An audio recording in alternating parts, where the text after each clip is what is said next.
akan mempresentasikan hasil dari analisis keterkaitan sosiologi pembangunan yang ada di desa. Saya sebagai perwakilan dari kelompok 2. Kelompok kami mengambil judul Eskalasi Keterkaitan Sosiologi Pembangunan yang ada di Desa Wringin Anom, Kecamatan Tongas, Kabupaten Probolinggo, dengan mata kuliah Sosiologi Pembangunan. Dosen pengampu Bapak Verto Septiandika, SSOS, MAP. Kali ini saya akan memperkenalkan anggota dari kelompok kami. Yang pertama, saya sendiri, Mariatul Kityagis Aderofi. Yang kedua ada Maulidatur Rohma. Yang ketiga ada Muhammad Indira Syahbani. Yang keempat ada Muhammad Rafli. Yang kelima ada Iin Mutmainah. Yang keenam ada Binti Nasihatul Umatin. Yang ketujuh ada Tri Abdiansyah Perwiranegara. Baik, kelompok kami membahas tentang ruang lingkup sosiologi pembangunan di Desa Wringin Anom. Yang pertama tentang tahap-tahap pembangunan, yang kedua tentang makna pembangunan itu sendiri, yang ketiga ada reorientasi paradigma arah dan tujuan pembangunan, yang keempat ada mengukur pembangunan. Kali ini saya akan membahas terlebih dahulu tentang tahap-tahap pembangunan. Yang pertama ada tahap perencanaan. Pada tahap perencanaan ini, awalnya suatu pembangunan yang ada di Desa Wringin Anom diharapkan dapat meningkatkan taraf hidup menjadi lebih baik. Sebelum pembangunan dilaksanakan, pemerintah menyerap aspirasi. Lembaga yang bertugas membuat rencana pembangunan adalah Badan Perencanaan Pembangunan Nasional atau BAPENAS. Yang kedua ada tahap pelaksanaan.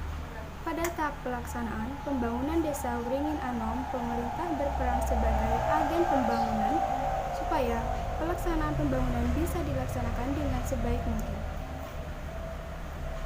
Dan yang terakhir, tahap evaluasi. Pada tahap ini diperlukan guna mengetahui apakah suatu proses pembangunan telah berhasil atau belum, dengan dilakukan tahap evaluasi. Yang kedua, kelompok kami membahas tentang makna pembangunan. Makna pembangunan ialah suatu perubahan ke arah perbaikan yang memerlukan pengarahan segala budidaya manusia untuk mewujudkan apa yang dicita-citakan. Dengan sendirinya, pembangunan merupakan proses penalaran dalam rangka menciptakan kebudayaan dan peradaban manusia. Dengan bertambahnya suatu pembangunan yang ada di Desa Wringin Anom dapat mewujudkan cita-cita dari masyarakat Desa Wringin Anom sendiri, juga dapat mewujudkan peningkatan kualitas masyarakat desa itu sendiri.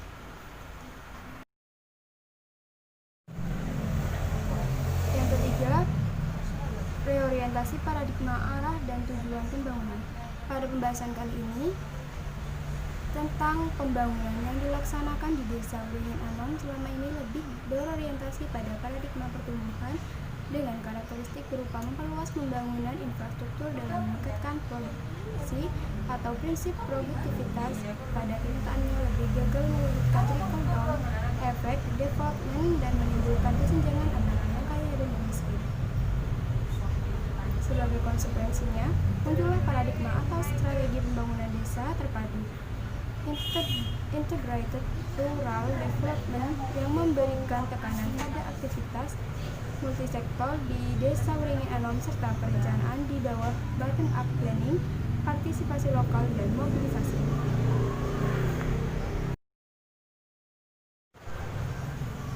Yang terakhir, pembahasan tentang mengukur pembangunan. Yang pertama, kekayaan rata-rata. Suatu masyarakat dinilai berhasil melaksanakan pembangunan apabila pertumbuhan ekonomi masyarakat cukup tinggi.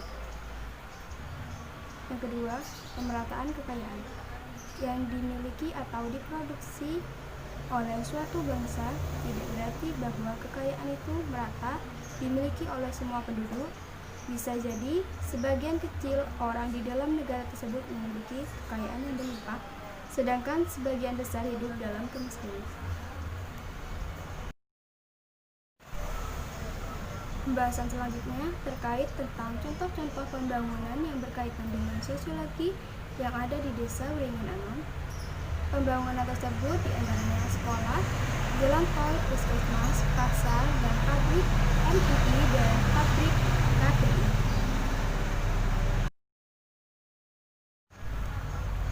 Yang pertama, membahas tentang satu, pembangunan sekolah. Pembangunan sekolah juga merupakan suatu pembangunan yang berkaitan dengan sosiologi pembangunan. Dengan adanya sekolah yang ada di desa dapat meningkatkan dan juga menambah wawasan terhadap ilmu pengetahuan. Di suatu desa dibangunnya sekolah menengah atas atau SMA, yang mana pembangunan ini berpengaruh bagi masa depan, seperti halnya lebih mudah mencari pekerjaan sesuai dengan jurusan yang diambil sebelumnya. Yang kedua, tentang pembangunan jalan tol. Jalan tol atau yang bisa disebut juga dengan jalan bebas hambatan merupakan salah satu cara pemerintah untuk agar dapat mewujudkan pembangunan desa secara merata dan sebagai salah satu cara agar mempercepat pelayanan pengiriman jasa distribusi.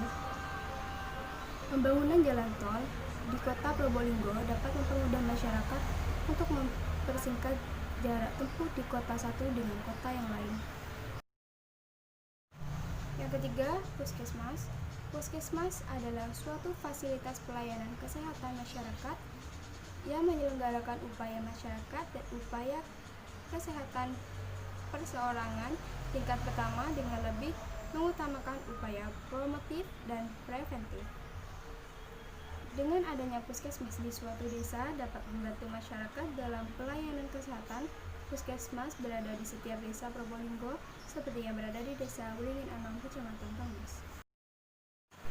Yang keempat, pasar. Pasar merupakan lembaga ekonomi tempat bertemunya pembeli dan penjual, baik secara langsung maupun tidak langsung, untuk melakukan transaksi perdagangan menurut Undang-Undang Nomor 7 Tahun 2014 tentang Perdagangan. Pasar yang ada di Wringin Anom seperti Pasar Bayeman. Dan yang terakhir, pabrik MPI dan pabrik KTI. Pembangunan pabrik di desa Wringin Anom ini sebagai tempat di mana faktor-faktor manusia, mesin, dan peralatan material, energi, modal, informasi, sumber daya alam, dan lain-lain dikelola secara bersama dalam suatu sistem produksi guna menghasilkan suatu produk secara efektif. Jadi, dapat ditarik kesimpulan terkait hasil analisis dari kelompok 2 tentang eskalasi keterkaitan sosiologi pembangunan pada di desa Wringin Anom, Kecamatan Tongas, Kabupaten Probolinggo, bahwa desa Wringin Anom sudah banyak mengalami revolusi terhadap pembangunan yang ada di desa Wringin Anom tersebut, seperti pada contoh yang sebelumnya diantaranya ada sekolah, jalan tol, puskesmas, pasar, dan pabrik MII dan KTI, dengan melalui tahap-tahap pembangunan seperti halnya tahap perencanaan, tahap pelaksanaan, dan tahap evaluasi. Saya selaku perwakilan dari kelompok 2 memohon maaf apabila ada salah kata atau tutur kata kami yang kurang berkenan. Akhirul kalam, wassalamualaikum warahmatullahi wabarakatuh.